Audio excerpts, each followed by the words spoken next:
What is good, everybody? Welcome back to another free agent recap video. If you guys were not here last night, we sat up here for multiple hours of our evening, 2 hours to be exact, and we talked about all of the free agent stuff that you guys needed to know, fantasy football, dynasty fantasy football implications, all of that good stuff. So hopefully you guys are excited for that again tonight. We're not expecting a 2 hour show tonight. Not as much news as yesterday, probably a 1 hour show tonight. But we do got 12 players that we're going to talk about. So I do see that very early on, we had Shane in the chat, Shane with the little smiley face. So what up, Shane? Glad to have you here. But Caleb, do you think we should just get right into the news? I mean, there's tons of it. Let's just hop right on in. All right, man. Well, I think the first thing that I want to talk about and the thing that popped off just not too long ago was Diontae Johnson was traded to the Carolina Panthers from the Pittsburgh Steelers. So Bryce Young now has his wide receiver one in Diontae Johnson. We've been talking all offseason so far of we need to get Bryce Young some weapons. Well, they get Diontae Johnson, and it didn't cost them anything. It was like Dante Jackson, a 6th-round pick, and they get Diontae Johnson and a 7th-round pick back in advance. How are we feeling about Diontae Johnson going to Carolina? Yeah, I mean, if you're talking to anybody in the Dynasty community, I think I've been the biggest Diontae Johnson truther from the jump. I mean, I think one of my third Dynasty video ever I could put out on YouTube was about my love for Diontae Johnson. And I think the reason it has been with Diontae Johnson is I just love that he absolutely commands targets. I mean, this year only 87 targets commanded, which of course targets are earned, not given. And so that wasn't great. But the previous 3 years, 147, 169, 144. So this guy, when he's out there, he's absolutely getting the ball thrown his way. Now, this last year with Kenny Pickett, we all know, terrible quarterback play. So the fact that he jumps into this Carolina Panthers offense makes me excited, but also there is a little bit of still nervousness because we haven't seen Bryce Young take that next step. So really, how much of an improvement is Bryce Young in year two going to be over what he just dealt with Kenny Pickett, with Mason Rudolph? I think that's the real question to be seen. But we did see Adam Thielen put up high end, maybe back end wide receiver 2 numbers kind of throughout the season. And I think Diontae Johnson's better than Adam Thielen, if I'm just going to be completely honest. So I think this could be Diontae Johnson in Dynasty, especially him being 27 years old, kind of coming into his prime. So absolutely love this landing spot. Anywhere other than the Steelers where he was unhappy, I think was going to be a better spot for him. So would I have loved it for it to be a Kansas City or a team with a better starting quarterback? Of course, but we will take the win here today as a Diontae Johnson truther. Yeah, man. I mean, I'm looking over here, and we have Shane who commented. He said Johnson to Carolina is exactly what Bryce needs. He said, along with the offensive line, they got him in free agency. I think we've all been saying it, man. Like, they needed to get Bryce Young a weapon. Diontae Johnson is honestly, like, of all the weapons that they could have went out and got, it I don't know if it gets much better. Like, obviously, we all think that, they could go get a T. Higgins or they could do something like that. Not very realistic. And I promise you, you were not going to get T. Higgins for the price that you just got Diontae Johnson. And I'm looking over here on X. If you guys are familiar with who Matt Harmon is the wide receiver whisperer, for lack of better terms. He's the guy who has come up with reception perception. So when it comes to wide receiver analysis, especially success rates at the NFL level, he's the guy you're going to look at. He tweeted as soon as this trade went down, he says, the Panthers wide receivers could not get open last season. That is Diontae Johnson's specialty. Posted a couple charts here. The first chart is showing success rates. Diontae Johnson, success rate versus man coverage last year, 76%, 83% versus zone, 72% when doubled, and 77.9% in press coverage. Greens across the board. It's lit up like a dang Christmas tree. So it is as good of it gets for Diontae Johnson at getting open. And he led the NFL in yards of separation. It's a statistic that they use over on ESPN to prove separation. He led the NFL. He was the number one most open wide receiver. Diontae Johnson, now a Carolina Panther. So let's give the people what would be something that you'd be willing to trade for Diontae Johnson? Let's say you have a he's going to be your wide receiver 3, wide receiver 4 in a super flex league. Like, where's kind of the range that you're thinking about kind of extending an offer for? Like, if I was just thinking off the top, like 202, 203, 204, is that something that you'd be willing to give up to get Diontae Johnson? I mean, I'd totally be willing to give that. I mean, when I look at what I view Diontae Johnson like in fantasy football right now, it honestly, I don't think it changes the way that I'm viewing Diontae Johnson. I think for me, this is more of a positive impact on Bryce Young than it is a positive impact on Diontae Johnson. I think Diontae Johnson going from his role in Pittsburgh to his role in Carolina, they're going to be very similar, but I would be giving pretty much any of my second round picks to go get Diontae Johnson if that's the asking price, if that's the guy that you believe in. I totally get that, and I think that's a fair asking price. But as far as like an upgrade to the landing spot, I don't know if this is an upgrade for Diontae Johnson, but it is a good fit as far as the NFL goes and as far as your fantasy football teams goes. No, I'm right there with you. And shout out to everyone hopping in, giving the comments. We appreciate all of you fellas tuning in, or ladies tuning in with us here as we recap day 2 free agency. Hell yeah. And Crumpley says 0 Bryce Young shares staying that way. Hey, look, man, I don't need to sit here and I don't need to try and, I don't know, advise you to go get Bryce Young. I did that all off season and it's not looking very good. So okay, I'll throw a lob to you right now.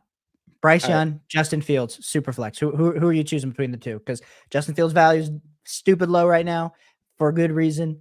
Bryce Young value super low for good reason. Who are you betting on going into the next year and the future years for Dynasty? Give me Bryce Young. It's the guy who I know is going to be a starter next year. At this rate, we don't know if Justin Fields is a starter. So, hey man, that I guess that means probably buy low on Justin Fields if you feel that way. I don't know. I'm not advising anybody to go do that right now. I'm steering clear of that mess at the moment. But let's talk about one of the running backs that got signed. We're going to go over to Baltimore because they got Derrick Henry. Derrick Henry signs a deal here with the Ravens, a 2-year, $16 million deal. And I think this is what fantasy football, dynasty fantasy football, NFL fans have been clamoring for. We wanted to see Lamar Jackson and Derrick Henry in the same backfield. The RPOs are about to be lethal. How do you feel about Derrick Henry in Baltimore? Yeah, I mean, it was the spot to have Derrick Henry for sure. I was excited. I have Derrick Henry on a lot of competitive rosters. I've been holding him, and every year it's like, man, the cliff's about to come for Derrick Henry, and it doesn't seem to be the case. I mean, he did slow down quite a bit this year compared to last, but was it him slowing down this year due to his production, or was it his situation that was causing a little bit of the downfall? And I would more base it on the situation. The offensive line was absolutely terrible. So you all automatically go to the Baltimore Ravens, improved offensive line, check. But then we look at elite level quarterback, check. And then weapons around where you're not just going to be able to stack the box against Derrick Henry. And even if you do decide to stack the box against Derrick Henry and Lamar Jackson, like the RPO game is about to be absolutely electric. I don't know who's going to have the better RPO, Jalen Hurts, Saquon Barkley, or Lamar Jackson, Derrick Henry. And the other part, a little bit last year, a lot of the Baltimore Ravens struggled to score at the goal line. And now you add in Derrick Henry, who maybe is a top 10 passer in the red zone when he gets the opportunity in the Wildcat. I mean, my man can throw a touchdown pass if he needs to. So not saying that that's going to happen each and every time, but I absolutely love it. So you got the tush push for the Eagles, and then you just got Derrick Henry and Patrick Ricard down there in the red zone, bulling their way in. So I don't know which one you prefer, but I absolutely love the spot for Derrick Henry. And I think he's really appropriately valued right now on KTC. I'm sure he's going to get a spike, but if you're a competitive roster and you've been holding Derrick Henry, this was music to your ears. Yeah, and actually, I was talking about this a little bit earlier on a BDG video. So if you guys watch the content that I make over there at BDG, go check that out. It's going to come out tomorrow. I'm talking about these free agent running backs in detail and like how I'm going to be valuing them and how I'm going to be operating with them moving forward. And honestly, like I was digging into the metrics of Derrick Henry, and he did take a little bit of a regression last year. And like you said, a little bit of that is circumstance. Like we know that Tennessee Titans offense was a little bit worse last year. It wasn't as efficient as it had been in years past. We also know that for the first time in a long time, there was a backfield mate with Derrick Henry that actually earned some touches. And so he was getting some touches taken from Tajay Spears. Not like you're taking away touches from Derrick Henry, but it was worthy enough that they were going to use Tajay Spears at times. And so I think we can use both of those things to kind of account for the lack of production from Derrick Henry. And when I say lack of production, it's nothing crazy. It's like he was top 15 in fantasy football points per game, but that's a step down from where he was the previous years. He was like top 5 in fantasy points per game at the running back position. So for me, 30 years old, it's scary thinking of a running back with this much wear and tear on the tires at 30 years old. I might be using this landing spot and the excitement that this type of landing spot is going to bring to the name of Derrick Henry as a potential way to sell out of my Derrick Henry shares at 30 years old. Like I might be using this as a sell window depending on how crazy the hype gets. So my question for you is, so I feel like if you have Derrick Henry, you're a contender. Like there's no reason that you've been holding him You the should last be. year, 2 years. You should be. So if you're not a contender, okay, this is your last second buy, sell out, make sure that you can acquire a younger asset. Whether that's wide receiver, running back, whatever that is going to be. But if you're a contender and you're holding on to Derrick Henry, I mean, you have to just keep riding the train. You got to ride the gravy train. And I think he compares just really well. And I've been saying this on videos, like in the past, there's been running backs that are just different. Emmitt Smith, Jerome Bettis, where somehow these guys, they're not your prototypical age where they age out by the age of 28, they age out by the age of 29. No, they're producing into their 31, 32, 33-year-old seasons. Now, I don't necessarily think Derrick Henry is going to be like that because we've seen just running backs fizzle out. But even still, being 30 years old, I think we could easily see another year or two of middling RB2, high-end RB2 production. I'm not going to say he's going to be an RB1 for fantasy football. I think that's hard. He could be. But he could. I think best case scenario, he's a top 5 running back, right? Pushed right back in just based on volume. I think worst case, he's still an RB2, which is still going to be valuable for you as a contender. And just getting as many mouse as you can, because we haven't seen a running back honestly play really well in this Ravens offense since maybe Mark Ingram a few years ago. It's been a minute since we've seen an absolute dominant rusher for the Ravens. Well, J.K. Dobbins at times looked good, but he just was never able to stay healthy. Mark Ingram looked good in the offense, and obviously then right before then, Ray Rice looked good in the offense. So, like, they've had guys, but I think this landing spot for me, like what this really, I think, intrigues me about Derrick Henry in Baltimore is the potential touchdown upside that he's going to have here, because this is going to be the best offense that he's been in years. I think we could see, like, there's a very real chance we could see not to the level of like LeGarrette Blount in New England type of touchdown numbers, because that's an insane amount, but like 15 to 20 touchdowns, I feel like we could really see that out of Derrick Henry here in 2024, assuming that he doesn't get hit by the running back age cliff, because we know at 30 years old, it's always lingering around the corner.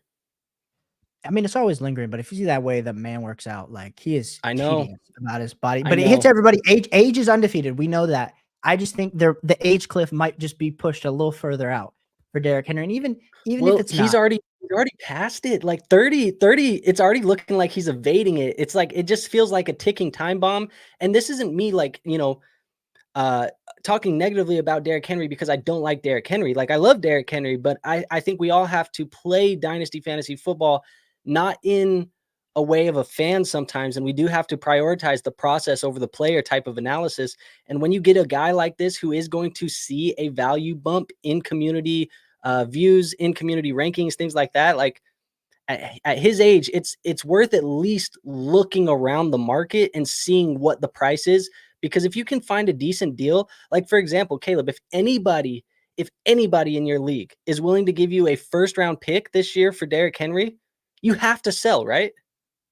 Yeah, I mean you do, but like what? So let's give the people. If you have Derrick Henry, you need to trade Derrick Henry, or maybe you're looking to acquire Derrick Henry. You think this is a perfect, like what is the perfect price that you are looking to have? Because like I said, right now on KTC, he's right now hovering. Like I said, it's not the be all, like end all, but he is RB25 currently right now. That'll probably go. He's gonna go up. He's gonna go up. How far do you think he goes up? Like RB20 is probably where he ends up. I mean, Jalen Warren's RB20. So I mean, just list me a couple of the names above him right now, and I'll tell you where I feel like he'll go. Okay, so we got Jalen Warren, RB20. We have Tony Pollard, RB19. He's above them. Tajay Spears, RB18. He's above both of them. So he's probably going to climb into like the back end 90s. David Montgomery, I think you're probably taking David Montgomery over Derrick Henry. I think people will take Henry over Montgomery.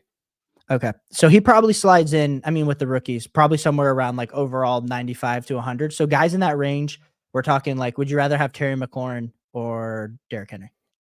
Give me McLaurin. Okay. I think for unless I'm a needy running back team that is a contender, like we're getting into a small niche, right? Like one, you have to be a contender, and then two, you need running back. Those are really the only circumstances where I'm not selling off Derrick Henry. Are you like, what's the lowest pick this year that you would be willing to get rid? Like if someone offered you the 205 for for Derrick Henry. Is that enough? No, at that point, I mean, if you're a contender and you're selling him for the 205, it feels worthless. And we are operating with Derrick Henry is on your roster because you are a contender. If you're a rebuilding team and Derrick Henry is on your roster, what you should be selling him no matter what. It doesn't really matter. But as a contender, 205 doesn't move the needle for me. I would say anywhere for me in between that 111 to maybe that 203 range is where I would consider moving Henry if I am a contender, because I feel like the wide receiver class being as deep as it is right now, even some of the quarterbacks that you're going to be able to get back there and things like it just feels like maybe it might be worth it to explore those options. I'm not saying you have to, but explore the options at least, because he is going to get a value bump. Okay. No, I hear you. So, I like it. I like it for Derrick Henry. We'll have to see where that ends up falling. Yeah, totally agree. I think the landing spot's going to be great. I'm just saying I don't know how much longevity is left there, and maybe could see a sell high window. But let's move on to another running back. This running back was notified of his release when we were on stream last night, and JK, Houston Texans said that we don't want him to hit the open market. We're willing to give you a quote unquote undisclosed pick. I don't know what undisclosed pick means, but that's what they gave up to go get Joe Mixon. It was a seventh. A seventh.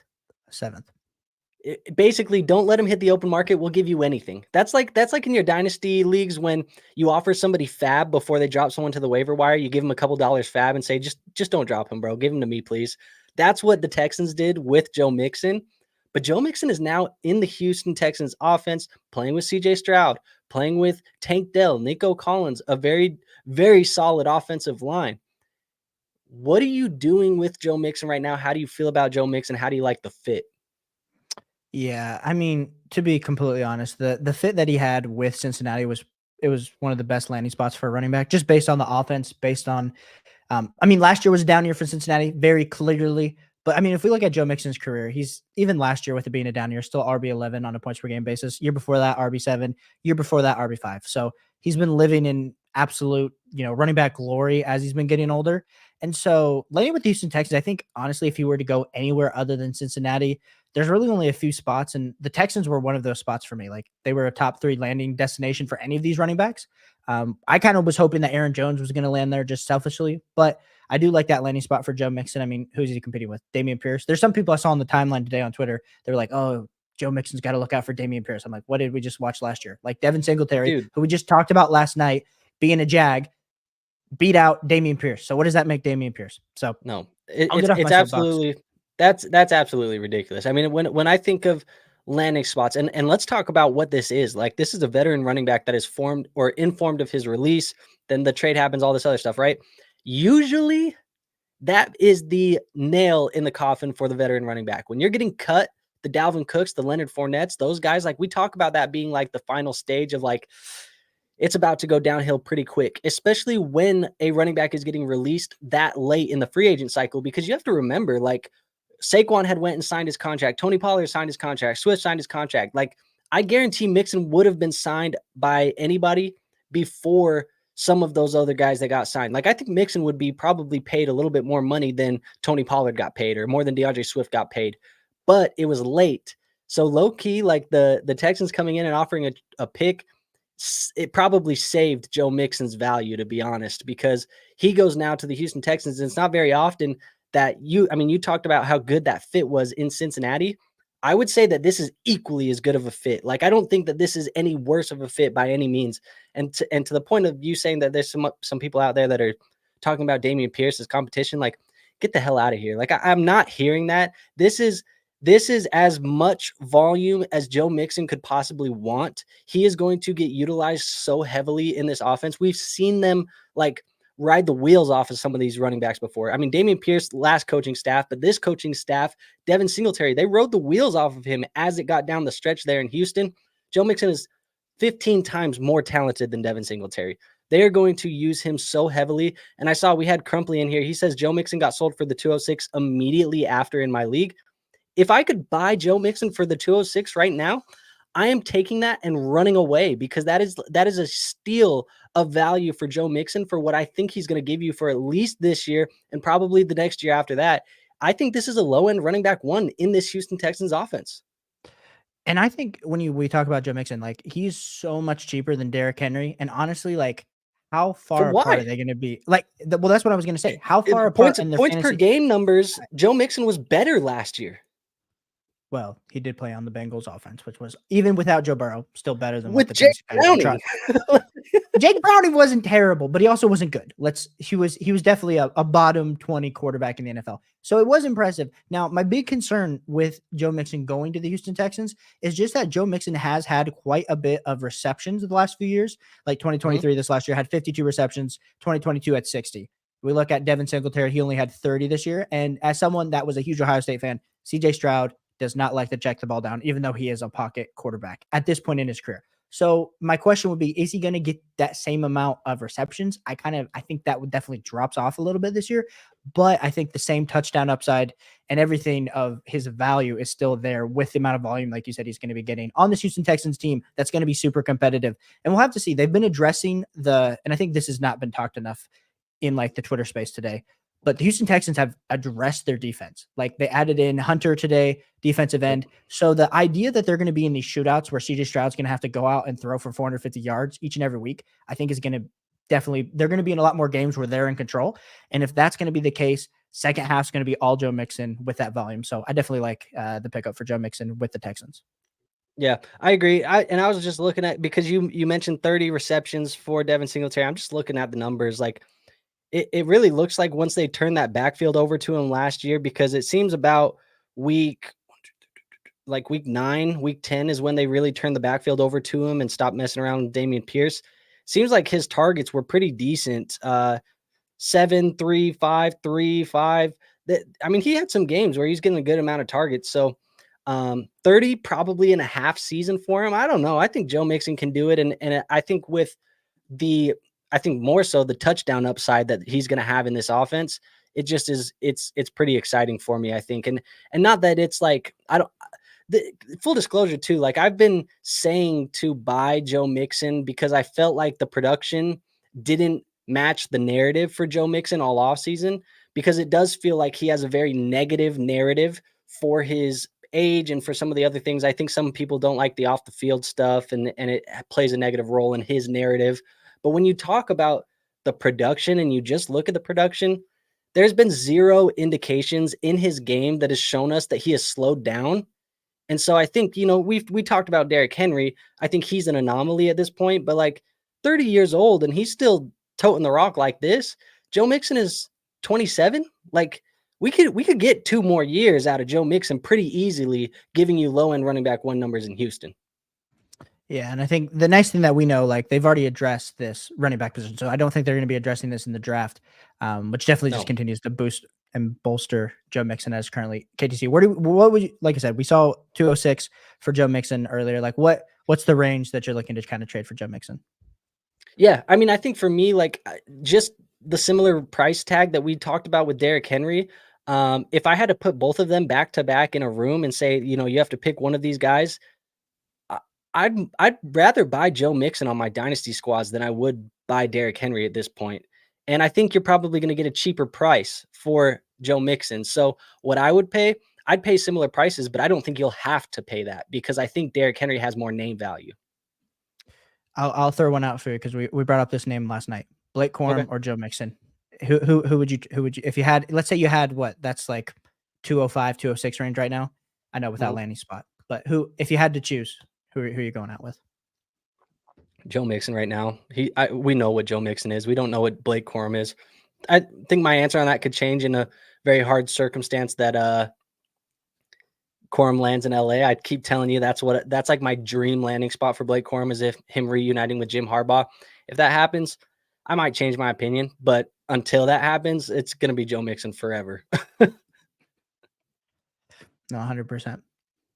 Getting some praise in here. He says, give Caleb some more questions. He's the hardest worker that doesn't get enough praise. So there you go, Appreciate Caleb. it, Tyler. Appreciate the support. All right, man. Should we move on? Yeah, let's do next player. All right. Talking about running backs. It's been a heavy running back free agency period. My Minnesota Vikings sign Aaron Jones to a 1-year, $7 million contract. We talked about it last night. He was released after they had signed Josh Jacobs. He didn't stay on that little waiver wire for that long. He was picked up pretty quickly, and he's a Minnesota Viking. He's going to get to play the Green Bay Packers 2 times a year now, get his revenge. Sounded like what he said was he would much rather finish his career in Green Bay, but Green Bay came to him and said that you would need to take a significant pay cut again. He said it's just at this point in his career, he's not interested in taking multiple hometown discounts back to back to back. So he said it was time that he was going to stick with his contract or they're going to make him move on. And they made him move on. Now he gets to get some revenge. He's wearing purple and yellow, baby. Yeah, no, and I know for you, exciting because you guys have been lacking that elite level running back, which Aaron Jones, we'll see. We'll see. You know, he's continuing to get older, but absolutely love this for the Minnesota Vikings, especially now that we know Sam Darnold, QB1. I know we'll talk about that in a second. Or maybe they trade up in the draft. They get a JJ McCarthy. They get a Drake May, which I know everyone's projecting for them right now. But Aaron Jones, like, I think the thought of him splitting work with Josh Jacobs, for a lot of people, it was like, well, it's the best backfield in the NFL. And then all of a sudden, nope, Josh Jacobs probably wouldn't have signed if he knew he was going to be in the same backfield with Aaron Jones. So now Aaron Jones gets to be the bell cow for the Minnesota Vikings. We'll have to see. Maybe they address with the draft, maybe with him, Ty Chandler end up splitting work. But I like this for Aaron Jones. I think for anything to happen to Aaron Jones, like we said, super dirty of the Green Bay Packers to do him like that, like during free agency. I mean, Joe Mixon too. It's this NFL, not for long. The franchises do not care about your feelings, and especially for these older running backs who probably should have been given the benefit of the doubt for all that they've given for their certain fan bases.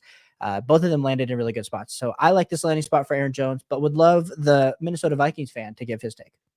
Yeah, man. I mean, I think I'm going to echo right what you said, where you know, it's unfortunate. I think when you hear the way that some of these NFL running backs are treated, the veteran running backs are treated on the way out the door. And every single franchise is guilty of it. It's not like, you know, you can say, well, the Vikings are better than the Packers when they treat it. No, we cut Dalvin Cook too. Like, we let him go out the door. Now, we did it earlier in the offseason, so it did give him time to go take some visits. But at the end of the day, like, it was it's not good, man. And I think it shows that when a veteran running back gets the opportunity to go out, test the market, and get some money, you cannot fault these guys for going and getting as much money as they can while they can get it. So I know, like, there was the Tiki Barber stuff where he was like, Saquon Barkley, you're dead to me because you went to our rival in the Eagles. Bro, he went where they were willing to pay him the most money, and you can't knock him for it. So at the end of the day, let's talk about Aaron Jones and the Vikings fit, because to me, this is a very good fit for Aaron Jones.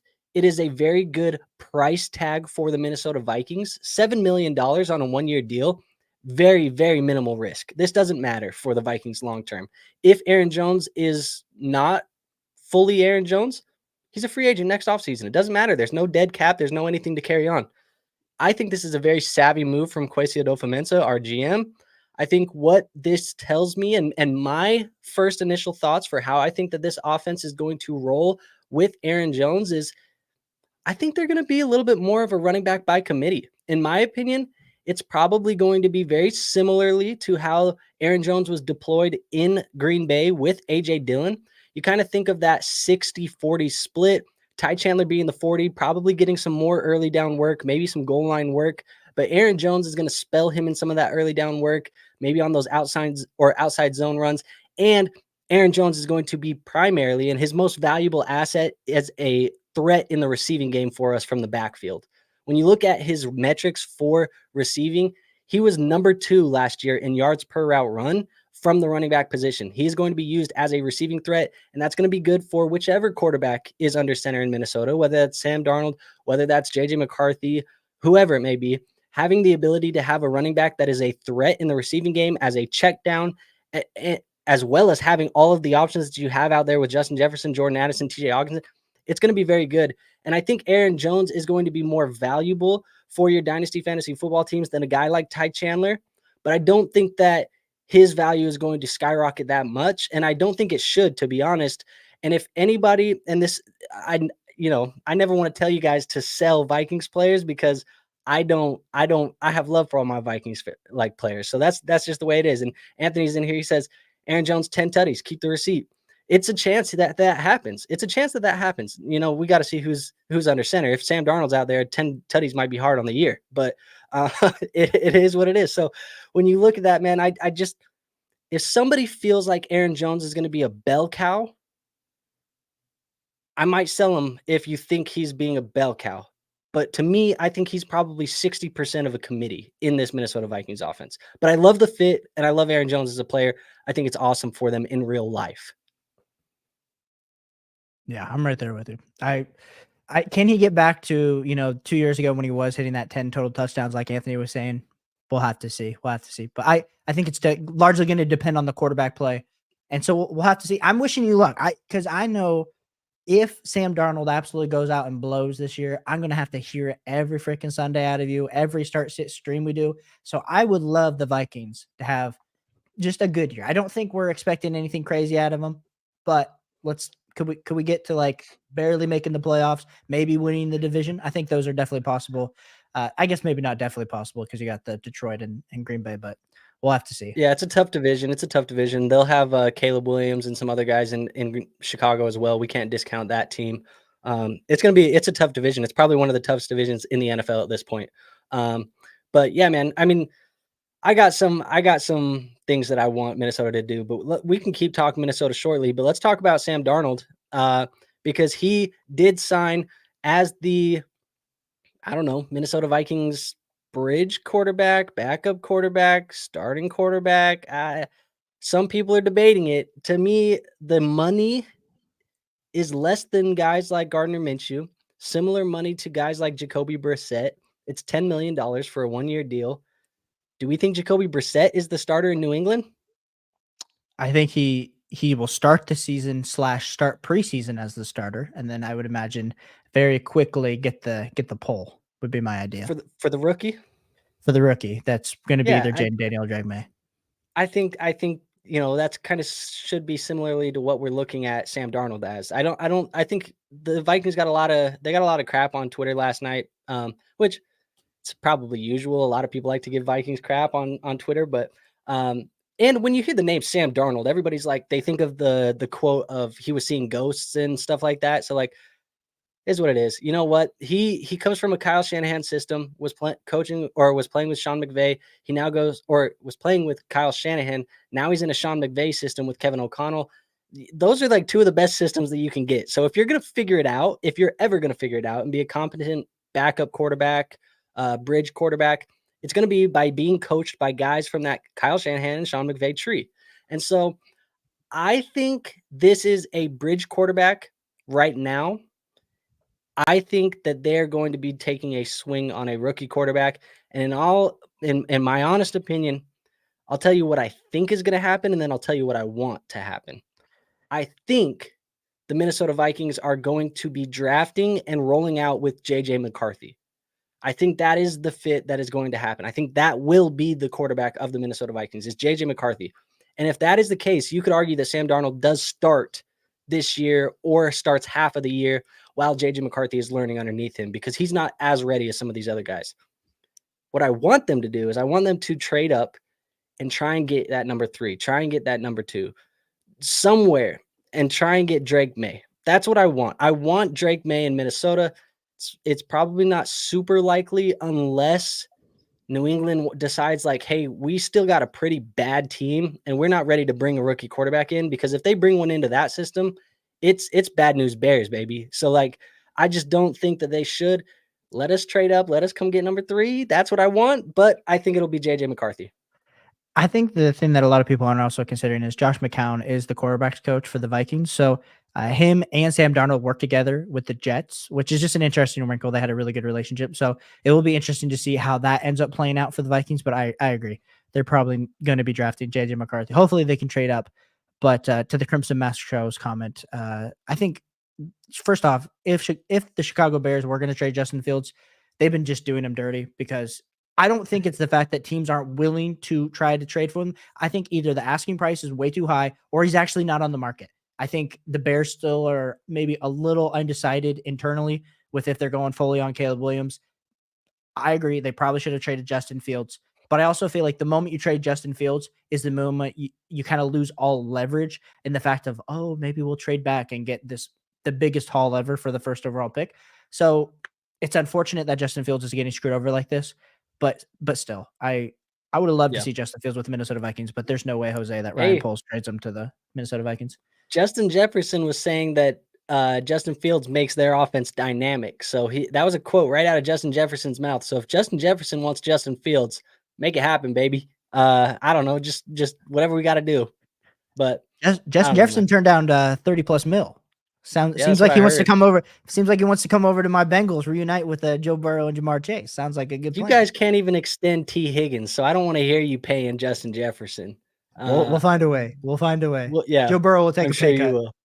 I'm sure you will. We'll have $100 million in cap space next offseason when he's actually due for an extension. So I think we're okay.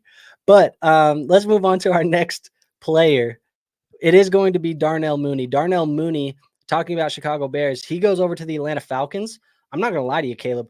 I actually really, really like this fit for Darnell Mooney. He signs a 3-year deal for $39 million, more money than I expected him to get. When you consider that Mike Evans was 2 years, $41 million, and Darnell Mooney is 3 years, $39 million. It's pretty interesting, but he is the wide receiver 2 for the Atlanta Falcons now. How do we feel about it? Yeah, I mean, I'm a Darnell Mooney believer. I've always have been. And granted, it's been a few years since we've seen even decent fantasy football production. I mean, 2021 had 12.9 fantasy points per game, was the wide receiver 27. But the last 2 years, we're talking 8.5, 5.3. Hasn't been great. And a lot of that is just because he's a deep threat. And Justin Fields just hasn't been able to hit him. This Bears offensive line's been terrible. We can attribute everything to the Bears offense, really, with Darnell Mooney. Now, the huge contract, I wasn't expecting that type of money to Darnell Mooney, but I was trading a lot for Darnell Mooney earlier this offseason because I just had the feeling that a team like the Bills, like Kansas City, but now the Atlanta Falcons signing him, I really do like this landing spot because, Kirk Cousins, he is like a top 5 quarterback at throwing the ball deep. And so shout out to Darnell Mooney, who now gets to land there. Drake London and Kyle Pitts are both a little bit more intermediate route runners. And I think really what this does, the signing for me does with Darnell Mooney, is it kind of pulls back the fact that I know a lot of Atlanta Falcons fans were hoping that they were going to be able to somehow get Malik Neighbors or Rome Odunze in the draft and add one of these like high-end wide receivers. Definitely pulls them out of that sweepstakes. I think they probably end up getting an edge or maybe an offensive line piece. Yeah, which I think in turn a Dallas is, Turner or something would make a lot of sense for him here. But I do agree. That was going to actually be one of my talking points is that Kirk Cousins is one of the most accurate, if not the most accurate deep ball. There is actually like data that backs that up. I know when you guys hear Kirk Cousins the most accurate, it probably sirens off some alarms where you want to just like start raging. No, I promise that's actually a statistic. So when you look at Mooney's play style, it's a good fit. It's a good fit. He's not going to get a lot of volume at all. Like, I don't think that he's going to be, I mean, he's what, the 4th option on this offense behind Pitts, Bijan, and London. So he's probably not going to get a lot of volume, but could he give you Gabe Davis-like numbers, Gabe Davis-like games when he was in Buffalo? I think he could do that for you in Atlanta. Oh, easily. I think like right now he's wide receiver 76 on Keep Drake Cut. Like, I mean, Darnell Mooney's kind of what we fit into like the best ball king, where now he kind of gets into, it's going to be hard to start him on a week-to-week basis, I think, in your lineup leagues, depending on how deep it is. But I still like Darnell Mooney's value definitely took a huge bump just based off this contract and situation. So I'm excited. And I think you should also be a little bit more excited too if you have Drake London. Like, now, who are you more scared of? Malik Neighbors joining that wide receiver core, or like we're saying, I mean, it shows that the target share that London should receive is going to be pretty solid. Anthony says, prettier deep ball, Stafford or Cousins. I think prime Stafford. It's tough because I would say for me probably Stafford too. But I've seen a lot of Kirk Cousins deep balls. They're just engraved in my memory. I will say underrated deep ball, and this isn't from an accuracy standpoint. This is just the way that it looks when it comes out his hands and it goes down the sideline. Kyler Murray throws a pretty awesome rainbow deep ball. Like that rainbow that he throws is so pretty. So I love that. I love that deep ball from Kyler Murray. And then Crimson Mass says signed him because Ryan Pace, former Bears GM, is in the Atlanta front office. They love signing former Bears. So, hey, it makes sense, man. Bring the guys that you've already got familiar with into the building. So, hey, if you have Darnell Mooney in a league, I think you should be excited about it. If you don't like the fit, you've been sour on Darnell Mooney, and now he's got this landing spot, I promise there's going to be people in your league that like the landing spot. And if you have him in your leagues and I'm in your league, sell him to me. I want Darnell Mooney, so give him to me. So that's just the way that I feel about it. But let's talk about the next guy. We kind of talked about the team, but Zack Moss, last night when we were live on stream, we didn't have anything loaded up because this happened while we were already live. But Zack Moss, he signs as the running back one. Is this the running back one in Cincinnati right now? The deal that he received was, I'm trying to find it real quick. Where are we at? 2 years, $8 million. So not a lot of money. It's not like they really tied themselves financially to Zack Moss. But how do you feel about him in Cincinnati? Yeah, so last night on stream, Nikki was talking about Chase Brown. Chase Brown's a great stash. And like, I've been liking Chase Brown too.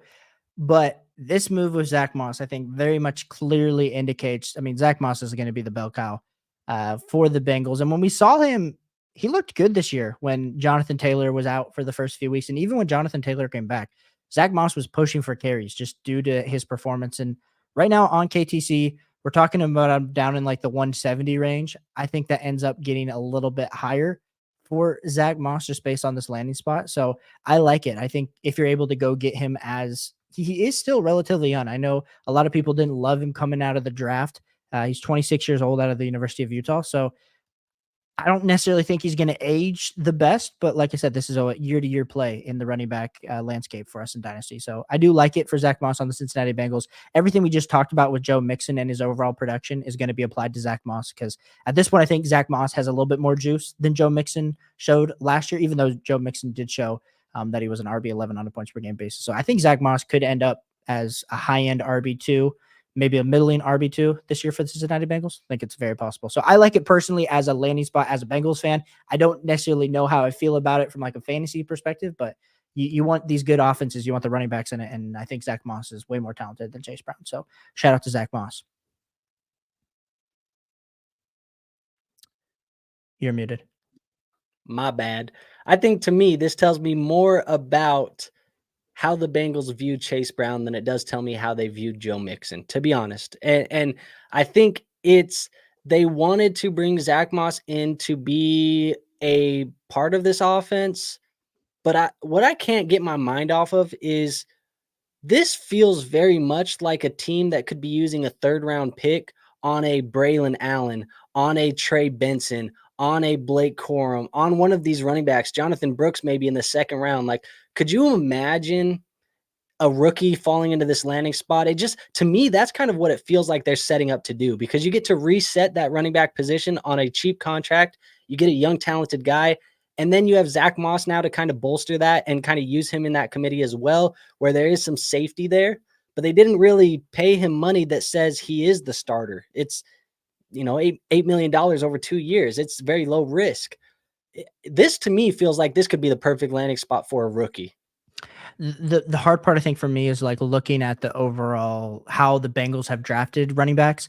The only reason we got Joe Mixon, let's be clear, Joe Mixon should have been a clear first round, early second round running back pick. But with everything that happened in his personal life that then caused, the draft day chaos, he fell to the third round. So like we wouldn't have gotten that if we weren't willing to take the risk, which for us as a Bengals community for a long time, we were literally choosing people that maybe did not have the best ethical backgrounds and getting them at a cheap discount, which now when we look with this under this whole new regime, we haven't necessarily seen how they value running backs coming into the draft. So this will be interesting to see, I think, this year, see like, are we willing to take a running back in the third round?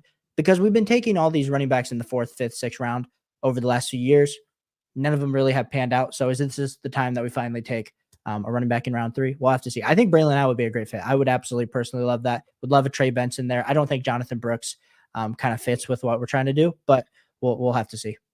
I feel like Jonathan Brooks screams Dallas Cowboys in the second round. That's what it feels like to me. But I do like the idea of you guys going and getting a rookie running back in the 3rd round or something to spell with Moss. Whether he's the starter right away or not, it doesn't really matter to me. But it feels like the Bengals aren't done adding to this running back room. That's what it feels like to me. 100%. So, all right, man. Well, let's move on. We got a guy that we gotta talk about, man, because it's Drew Lock. Drew Lock goes to the New York Giants, and he signed a deal here where it was 1 year, $5 million. We've had the conversations of, well, Daniel Jones hasn't really lived up to the contract. Are they going to go rookie quarterback? I think this shows you, hey, no, we're not going rookie quarterback. But if Daniel Jones doesn't look the part, we at least have another guy who maybe is competent at the quarterback position. How do you feel about Drew Lock in the Giants? And is he a must add to a super flex team that has Daniel Jones? Do you have to go get Drew Lock if you have Daniel Jones? I mean, you sure? I just what are the Giants doing in this offense? I think we talked about it last night. The Giants are one of the 2 worst offenses on paper heading into next season. Now, what do they do in the draft? We'll have to see. But I don't even care if they add 1, 2 good pieces. That still doesn't matter. They have still a bevy of slot wide receivers, a quarterback that Daniel Jones hasn't lived up to the hype. We got Darren Waller, who's potentially thinking about retirement. I think once he shows up to preseason ball, my man's out of there. He's retiring. He just got married. He's like, I don't want to play on the Giants. This is going to be terrible. So for me, Drew Lock, I love the charisma. I think he definitely will get some starting opportunity this year, just based on Daniel Jones's injury history. But I was the biggest Drew Lock believer. I thought he might have a chance. I was too. I loved him. When I saw the swag, when I saw him get Denver. traded in the Russell Wilson trade, I was like, dude, Geno Smith better look out because I think Drew Lock's going to win the job. And then there was flashes. There's been these flashes with Drew Lock, but it's almost like he hasn't been able to be consistent enough to take that starting reign. And then we saw what Geno Smith was able to do with the Seahawks. So maybe this is his chance to get back to quarterback relevancy. I don't know. You probably can pick him off your waiver wire. If not, throw a 3rd round pick at him in a Superflex league. And that would be something if you like swag, if you like somebody that has belief in himself. Just for morale, team morale. Dude, your Dynasty team is going to get so pumped from you think Jameis Winston gives good pregame speeches? Just wait until Drew Lock is rapping on your team's bench. Like that is all you're going to need for your team to go from like 8th overall to like 5th. That's the type of morale boost it gives your other players. So, I remember, dude. There was a highlight tape. It's the I put on for my city, on for my city. I used to watch that with Drew Lock all the time. There was a time in my life where like I was very heavily into like Madden connected franchise mode, and I would like go in and I would rebuild teams. Dude, I can't tell you how many teams that I traded for Drew Lock to rebuild the franchise around Drew Lock. I was a Drew Lock fiend. I had him in every one of my dynasty leagues. It was so bad, man. But Shane says season or Seahawks season ticket holder here. He was going to win that job over Geno in preseason. He got COVID after the first game and missed his chance. So look, man, I like Drew Lock, but I think he's not much more than, if you have Daniel Jones, why don't you just handcuff the QB if you got a deep bench? Why not? And this offense, like I said, even if he gets in the game, sheesh. You're handing the ball off to Devin Singletary and you're throwing the ball hopefully to like Jalen Hyatt. And I think this is a team that's gonna get some people in trouble. Like I think in rookie drafts, we're gonna have Malik Neighbors go to this spot, or we're gonna have Rome Odunze go to this spot, and people are gonna lose their minds. Like I think it's going to push people down draft boards pretty crazily, and rightfully so. The landing spot's not good, but I think this is a one of those landmine landing spots for these rookie wide receivers. Yeah, whoever it is, it's going to be Kenny Golladay 2.0. Kenny Golladay had a better situation and couldn't produce. So yeah, true. All right, man. Well, let's move on. We're going to go back to Cincinnati. Let's talk about the signing of Mike Gesicki, because he signs as the starting tight end now for the Cincinnati Bengals. Irv Smith out the door. Where I can't find $3.25 million 1 year for Mike Gesicki. Not a lot of money, but how do you feel as Mike Gesicki enters Cincinnati here? Yeah, I mean, he's a Midwest boy, so out of Penn State, and we've seen flashes of the potential. I think that 6'6" body frame with the Dolphins, he just had a lot of target competition at all times.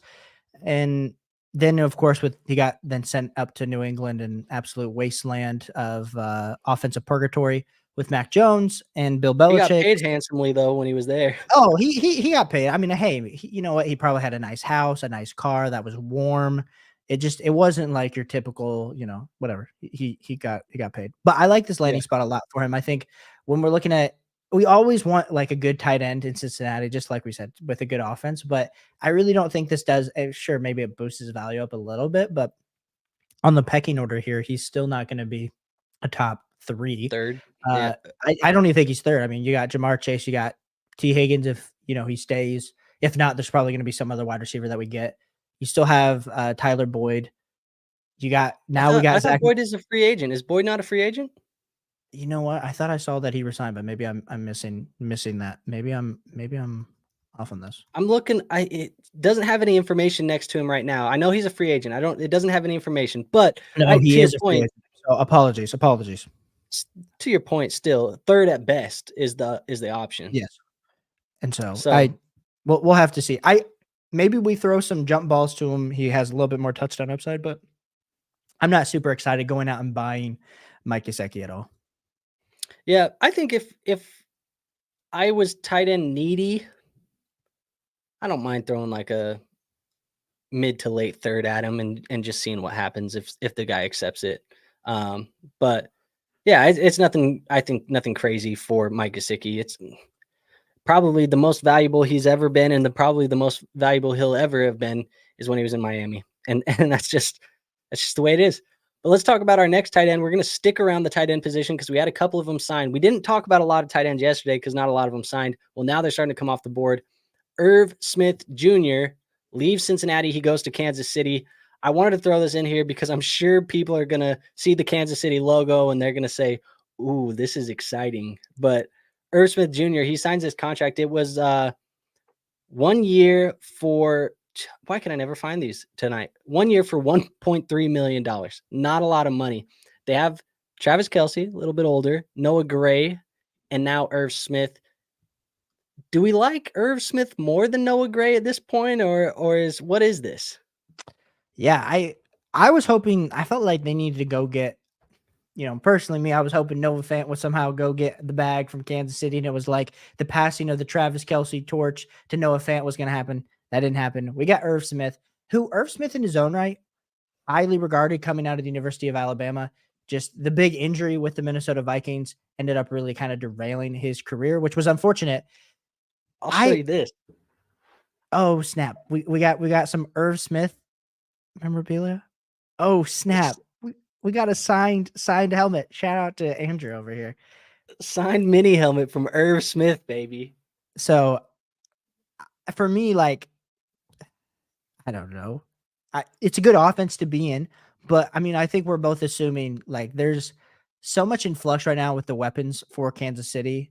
As much as we just saw Patrick Mahomes work absolutely magic with Travis Kelce and really Rashee Rice and a bunch of bums after that, like they need a clear other wide receiver option or even just legit tight end option, which now with the Irv Smith signing means they're going to probably be focusing on wide receiver in the draft would be my idea, or maybe they try to trade for a T. Higgins or another veteran wide receiver. So I don't love it. I don't hate it. I was hoping for a better tight end to kind of come in and you could see that value, maybe a 2-year contract where you're like, okay, maybe this is Travis Kelce's last year. And then he kind of takes the torch going forward. But I don't look at Irv Smith as kind of the getting the torch handed to him from Travis Kelce. So it is what it is. But I think it's better than Noah Gray. Who knows? I do like him more than Noah Gray as well. But when I look at it, it's like, he's fairly athletic. Like, I think that's what we all liked about him coming in. And that's what I liked about him when he was in Minnesota is like, he was a very athletic tight end. And I think you can kind of utilize him a little differently. We know that Andy Reid likes to get creative with play calls. We also know that they like to use 2 tight end sets quite often. So they do have 2 tight ends on the field. If he goes out now, we're really digging in the mud right now because this is not like a player that anybody's clamoring over. Nobody's getting excited about Irv Smith. But if he goes out and has a decent year, enough that, they want to keep him in the building moving into 2025, and Travis Kelce decides to retire, maybe it's a 2-year play for Irv Smith, but I don't know. I can't imagine the price is very expensive. The price is more expensive today than it was yesterday, that's for sure, just because of the logo. But I don't know, man. What at this point, what do you think it's going to cost for Irv Smith? You think somebody's going to give him up for a fourth? Yeah, I think a fourth, a late third. You probably can find him on your waiver wires in a lot of shallower leagues. Because where's he right now? I'm trying to pull up I don't his know where K. he's at, but I will say I do play in a lot deeper leagues, so sometimes my knowledge is like with very depleted waiver wires and things like that. I think a little bit deeper of it, but also like I'm the type of player that I don't mind taking 4, 5, 6 shots on tight ends at the back of my bench and just Yeah. seeing what happens because the position is so fickle. So, question here. We'll give you some options here. So, would you rather have Tyler Higbee or Irv Smith Jr.? I think I'd rather have Irv. Okay. Would you rather have Irv or Mike Gesicki? Gesicki. Okay. Irv Smith or Tyler Conklin? Irv Smith. Okay. That's kind of the range that he's going in. So, I think he's Okay. probably appropriately valued, but he's probably going to get a little bit of, like you said, that Kansas City That bump. logo So, bump. yeah. Yeah, I could imagine, but I don't mind. Like I said, if you have him on your bench and you've been holding on to him, or maybe a manager in your league has been holding on to him for a while and they're looking for a reason to get rid of Irv Smith, throw him a 4th round pick and see if they'll accept it, because I think he's worth a stash on the bench just for a while. I mean, God forbid there's a Kelsey injury next year and Irv Smith is tight end 1. I mean, come on.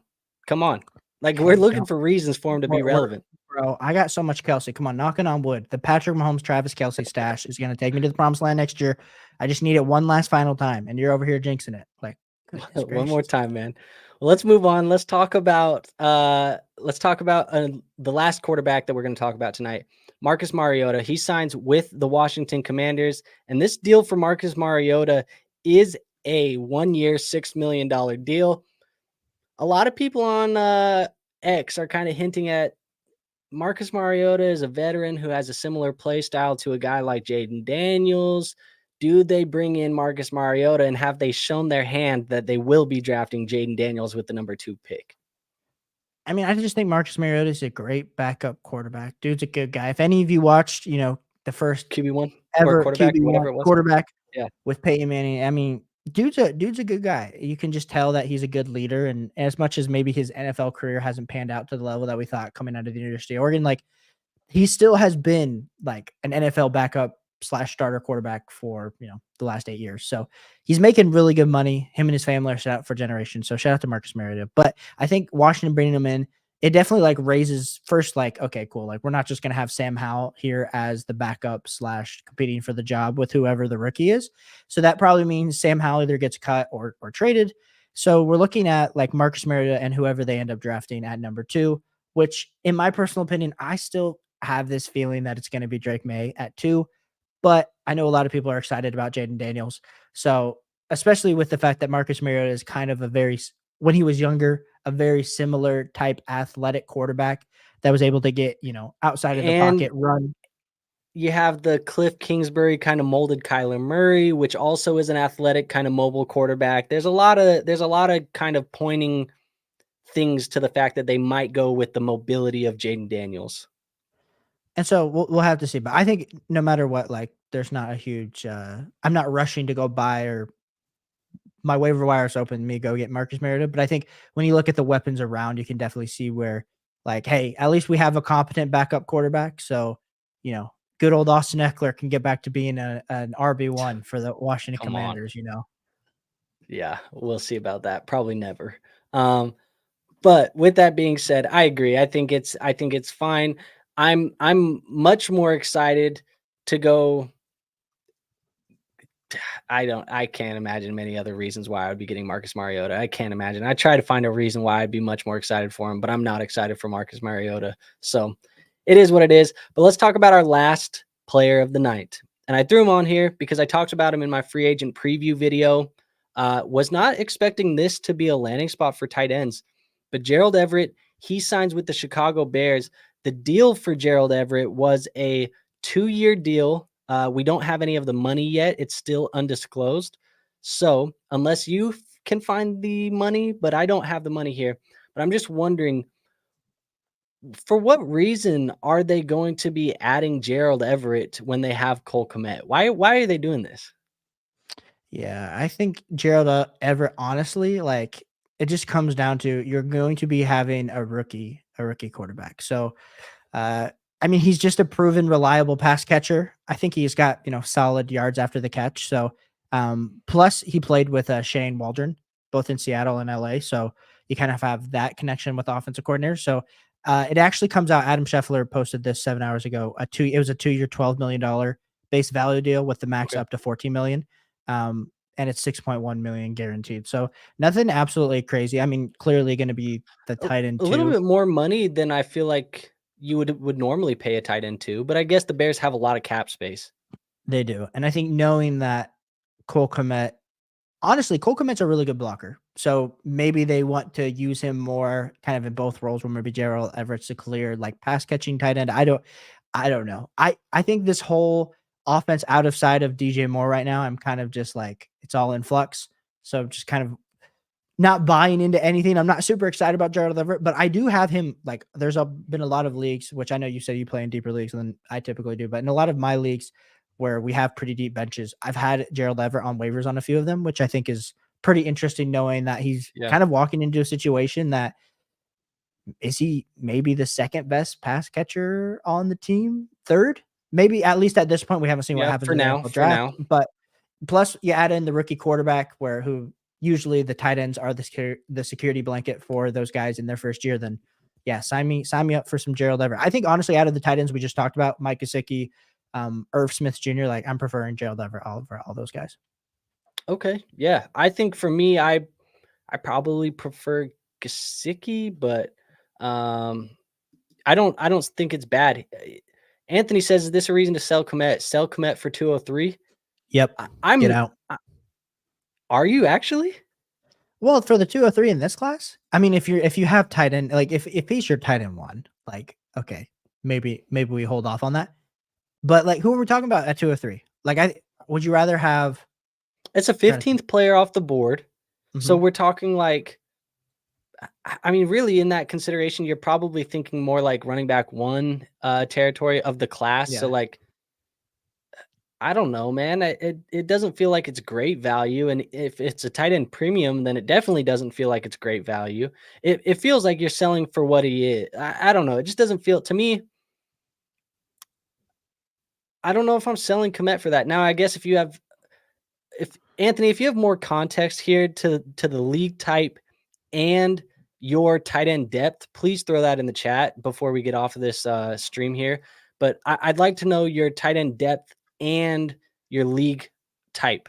Um, and we do have one more question here, and it's a keeper question. It's not really a dynasty question, but I'll let Lon uh, get it in anyways, no matter what. So it does say in this league we can choose 3 keepers. That's the short version. I'm keeping Laporta 7th round, Devontae Smith 8th round. Then I could choose Brandon Ayuk in the 3rd or Aaron Jones in the 6th. For me, I'm keeping Brandon Ayuk. Yeah, 100%. Lon, go with Brandon Ayuk there.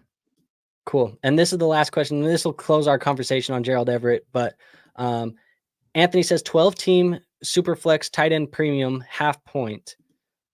Says Goddard, Gesicki, Washington backup tight ends. To Yeah, me, so that's I'm not selling Komet then because I feel like you kind of need him. but like at the 203 you could get Len McConkey. Yeah, but could we argue that Komet is a better tight end fantasy football wise right now than Dallas Goddard? I mean, yeah, but I think knowing that he has like I have them very Goddard and similarly Gesicki. ranked. So then if I can get the Cole Kmet for the like I said, the 203, get out now. When we don't know what's happening with Caleb Williams, we don't know what's happening with this offense. Like, I don't know. I feel comfortable rolling out with Goddard I and Gesicki I think for next. me, like if you could get similar, if people are viewing them similarly, I would rather have Komet on my roster than Goddard. And so if you could trade Goddard for the same price, I'd rather do that. But I also feel like at least the way that I play, like I'm not viewing Gesicki very highly. Like to me, this is a guy that probably can crack the top 20. Like I don't think he's going to be great. And then Goddard, mid to low tier tight end 1, Kmet the same thing. I kind of want to have both of those guys on my team because I want to be able to stream matchups. I also want to be able to have, a guy in case somebody gets hurt. Goddard hasn't had the cleanest track record of health. And if you have 2 of those guys, you get the flexibility. Whereas, like, if you trade Kmet away and all you have is Goddard and Gesicki, Goddard goes down for a period of time. You're starting Mike Gesicki every week, and you might as well be throwing in like 3 points in your tight end position at that point. Yeah, I mean, he did, like, I think for me, like, Cole Kmet finishing as, like, the tight end 9 on a points per game basis this year, like, do you think he can get any higher than that? I know the tight end Probably landscape is not. different. I think that's probably not. But I do think that, like, that's where he's probably going to continue to keep being for the most part, is that low end top 10 kind of guy. I don't know. It's a good debate. I think it is a good debate. It is good to debate. I think Anthony, we're not helping you out here, but no, to be honest though, I feel like the conversation, the debate in itself is helpful for Anthony because he can end up, using what we're both saying to kind of formulate some opinions of his own, which I think is the whole good thing about what we do as content creators is we can create conversation, dialogue, different things amongst different players because we're not all going to view them the same. So, sorry, we can't give you a quick, like, yes, just do that because I feel like that's easy to do. But I think it's actually more valuable that we don't agree here and we were able to have some discussions. So, Anthony, keep me informed on what you decide to do. He's in my Discord, so I'm interested to see what happens with that deal. But that's how I feel. To me, I don't think, to summarize it and loop it all right back to where we were, I'm not using the signing of Gerald Everett as a reason to why I should be selling and getting out of Cole Kmet. I don't view him like that, but I do think it was an interesting signing by the Chicago Bears. Yeah, I think it was interesting. And Anthony, if you do the trade and it goes absolutely well, like, make sure you give me my flowers. If it doesn't, like, make sure you just go give Andrew and tell him that he shouldn't ever have me back on the channel. So you do you, but I don't know. I think I do appreciate the debate there. I just think I've never been the biggest Cole Kmet guy. So even though he had quite the year this year, then I'm just like, Justin feels like the target is tight ends. Does Caleb Williams? We'll have to see. I don't know. I mean, you said the rookie likes to target the tight ends. That's what you said. I know, but now he's got to compete with Gerald Everett. It's like, well, there hasn't been a Gerald Everett in the room. I guess we'll see. I think Gerald Everett is just the Bob Tonyan replacement. I think that's what he was, but it is what it is. But anyways, guys, that is our free agent recap for today. I'm going to do us a favor before we get off real quick, Caleb, because I'm just going to refresh my my notifications over on Twitter. Just make sure we didn't miss anything. Tight end Austin Hooper, he goes to the Patriots. We don't care. Hunter Henry is probably going to go back, or he did go back there anyways already, so doesn't matter. Looking at the rest of this stuff, doesn't look like anything crazy. I mean, Aaron Rodgers is wanting to be the running mate on an independent presidential ticket with John F. Kennedy or Robert F. whatever. Yeah. Robert Kennedy, whatever. Aaron Rodgers, you're a very interesting man. With that being said, let's get out of here tonight, man. We did keep it about an hour, so I'm glad we were able to kind of reel it in today. But this is your chance, guys. If you're still watching, hit the like button, hit the subscribe button, hit the comment section. Let us know you enjoyed the episode. All of those things, any form of interaction that you guys do with our channels, with our content, through the like button, the subscribe button, and the comment section, those things really do help us out. And as both of us are smaller independent creators, when you do that, it does help us get further reach, which then helps us grow our brands and kind of help grow our channel. So if you guys do want to help us, you want to support our channels, you want to help us grow and kind of get to that next level. I know Caleb and I are both on the road to 2K subscribers right now. So we're trying to get to 2,000. If you guys can do those things for us, we would greatly appreciate it. We would be very grateful. So thank you guys for that. And Caleb, do you have anything for the people before we get on out of here tonight? Yeah, no, we appreciate you guys tuning in. Like we said, we're both going to 2K, and honestly, like, we got big plans for this year, and it's super exciting to, like, this year it's about to blast off for us and our communities that we're building. So I'm super excited about what we're going to be able to offer as we head through the rest of Dynasty season, as we enter redraft season. So it's super exciting. But like I said, if you guys haven't checked out either of us on either of our own personal channels, we would absolutely love the support, as we're, like I said, both trying to get to 2K. So appreciate you guys so much. And yeah, we're building something special. So we want you all a part of it. Yep. You guys can find Caleb's channel. It's his name right there on the box. So if you guys just search up his name, you will find him on YouTube. Mine is the League FFB. So if you search up the League FFB, you'll find me. And with that being said, Caleb, it's been an honor talking with you again tonight. I don't think we need to do any more of these. The free agent class has gotten a little bit slimmer. We probably don't need to do a live stream for them anymore, but that doesn't mean we won't be doing more live streams in the future. Are you putting out a piece of content tomorrow? TBD. Okay. I got some stuff loaded up. Okay. Well, you're putting out a video on BDG. So if you guys want to go check out Andrew, he will be putting that out on BDG. Yes. Shout out to him for also making content for them. I will be putting out my own video tomorrow talking about some buys after the free agency class. So make sure you guys dive into that. Cool. All right, guys. Well, we'll see you on the next one. Until then, guys, peace out.